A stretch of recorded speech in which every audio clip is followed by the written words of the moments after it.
મિત્રો, જો તમે જીપીએસસી પરીક્ષા પાસ કરી છે અથવા ઇન્ટરવ્યૂ સુધી પહોંચ્યા છો તો આજની ખબર તમારા માટે ખૂબ જ મહત્ત્વની છે. જીપીએસસીએ 15,000 ઉમેદવારો માટે અવસર યોજના લોન્ચ કરી છે. તો આ યોજના કેવી રીતે કામ કરશે, તેનો શું ફાયદો મળશે, ચાલો જાણીએ. સંપૂર્ણ માહિતી આજે આપણે આ વિડીયોમાં જાણીશું, તો છેલ્લે સુધી મિત્રો જોજો. સરકારનો સૌથી મોટો નિર્ણય. સરકારી ભરતીઓમાં મિત્રો જોઈ શકો, સરકારી ભરતીઓમાં નાપાસ થયેલા ઉમેદવારોને સરકાર આપશે નોકરી. મિત્રો જોઈ શકો છો, સરકાર આપશે નોકરી.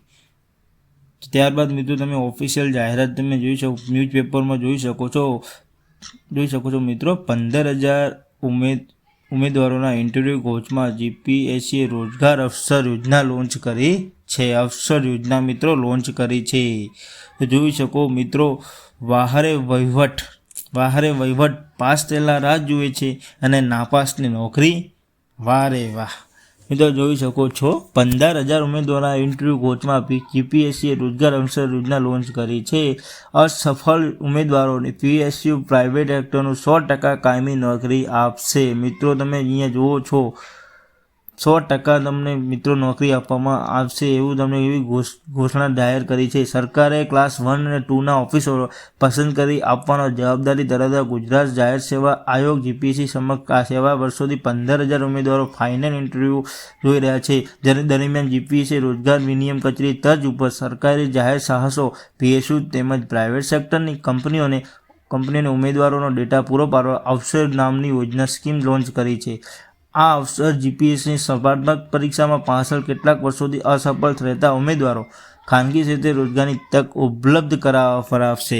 મિત્રો જોઈ શકો છો, અવસર મોડ્યુલ લોન્ચ કરાવતા જીપીએસસીના સચિવ દાવો કર્યો છે કે જે ઉમેદવારો અમારી ભરતીમાં પરીક્ષામાં અસફળ રહેશે તેમની સહમતિથી તેમનો ડેટા સહકારી, અર્ધસરકારી તેમજ ખાનગી ક્ષેત્રે સંસ્થામાં સોંપવામાં આવશે, જેથી કરીને અસફળ ઉમેદવારો આવા ક્ષેત્રમાં પણ રોજગારની તક ઉપલબ્ધ થઈ શકે. જો કે આ પ્રકારની વ્યવસ્થા કાયમી અને સરકારી નોકરી ઈચ્છુક ઉમેદવારો 100% કાયમી અને સલામતી નોકરી આપવામાં સફળ રહેશે કે કેમ તે અવસરમાં કેટલાક ઉમેદવારો સામેલ થાય છે તેના આધારે આવનારો સમય નક્કી કરશે. Union public service commission UPSC પણ છેલ્લા વર્ષે અસફળ રહેલા ઉમેદવારો દેશમાં ખાનગી કે સરકારી સંસ્થામાં રોજગારની તક ઉપલબ્ધ થઈ શકે છે હેતુસર આવો જ કાર્યક્રમ ચલાવી રહ્યું છે, પરંતુ ત્યાં ઇન્ટરવ્યૂ અને ભરતી પસંદગી પ્રક્રિયા જીપીએસસી જેટલા વિલંબની થતી નથી.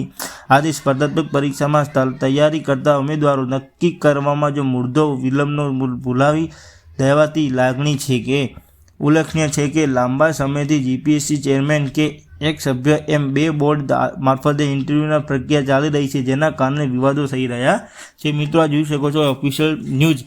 તો મિત્રો મળીએ નેક્સ્ટ વિડીયોમાં આવી જ ભરતી માટે. તો મિત્રો આજે આપણે જાણીશું, તો લાઈક કરો, શેર કરો, સબસ્ક્રાઈબ કરો. થેન્ક યુ મિત્રો.